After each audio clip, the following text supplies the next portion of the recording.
Η ιδέα πίσω από το project ήταν να μην υπάρχει τίποτα φτιαχτό.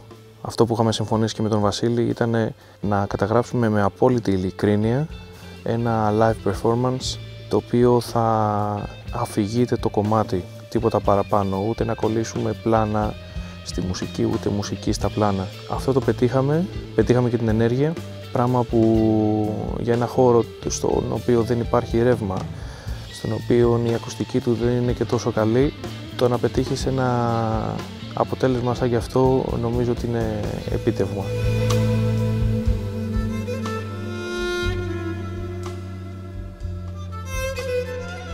Σαν αδέρφια παίζουμε μουσική και απλά μια μέρα έτσι όπως παίζαμε μουσική μου λέει έχω αυτό το κομμάτι, μου το δείχνει, σιγά σιγά βάλαμε άλλες ιδέες, βάλαμε ηλεκτρική κιθάρα και έτσι βγήκε σιγά σιγά αυτό το αποτέλεσμα.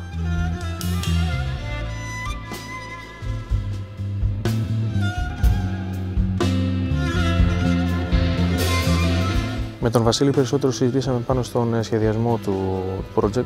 Μιλάγαμε πάρα πολύ πριν ακόμα ηχογραφηθούν τα κομμάτια στο pre-production που κάναμε στο σπίτι του.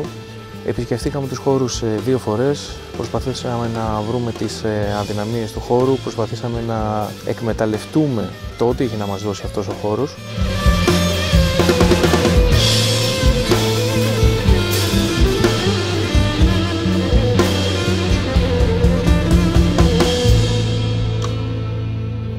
Έχω μιξάρει στο κεφάλι μου την κριτική μουσική, την οποία μεγάλωσα και είχα τα ακούσματα από το σπίτι μου, με τις μουσικές που άκουγα καθώς μεγάλωνα στα φοιτητικά μου χρόνια και στα μετέπειτα χρόνια μέχρι σήμερα. Δρέτα σημαίνει ευθεία στην Κρήτη. Σκέφτηκα μάλλον τη λέξη από το επώνυμο από τη μεριά της μάνας μου, το οποίο είναι Δρετάκι. Οπότε ονόμασα και το project Δρέτα, με 2 τάφ. Και τον παππού μου τον Βασίλη το λέγανε Δρετοβασίλη. Από τη μεριά των Δρετάκηδων, όλους Δρετοβασίλης, Δρετοσπυρίδος. Με τη μουσική το συνέδεσα επειδή θεωρώ τη μουσική αυτή, όπως την ακούω στα αυτιά μου τουλάχιστον, ότι είναι πολύ άμεση.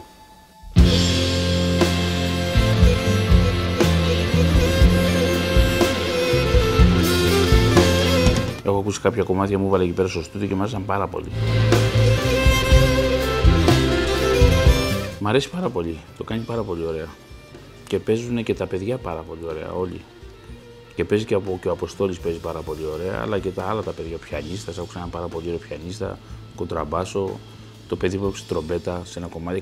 Κάνει πολύ ωραίες αντιθέσεις, που δεν είναι αντιθέσεις στην ουσία, αλλά είναι πολύ ωραία, τα συγκεράζει πάρα πολύ ωραία. Και δεν είναι εύκολο, σε αυτές τις μουσικές. Είναι πολύ δύσκολο.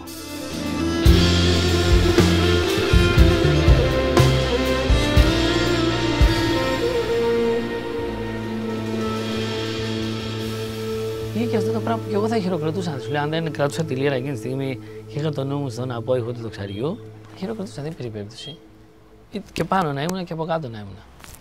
Αυτό είναι αξέχαστο γιατί συμβαίνει στη μουσική και όποτε συμβαίνει σπάνια. Αλλά όποτε συμβεί, καταλαβαίνεις, ρε παιδί μου, ότι υπάρχει κάτι που δεν εξηγείται, είναι πάνω από όλα αυτά και μέσα σε όλα αυτά. Και όταν το πετυχαίνεις, νιώθεις ότι είσαι, ρε παιδί μου, ένα κομμάτι από ένα σύνολο που λειτουργήσε σωστά.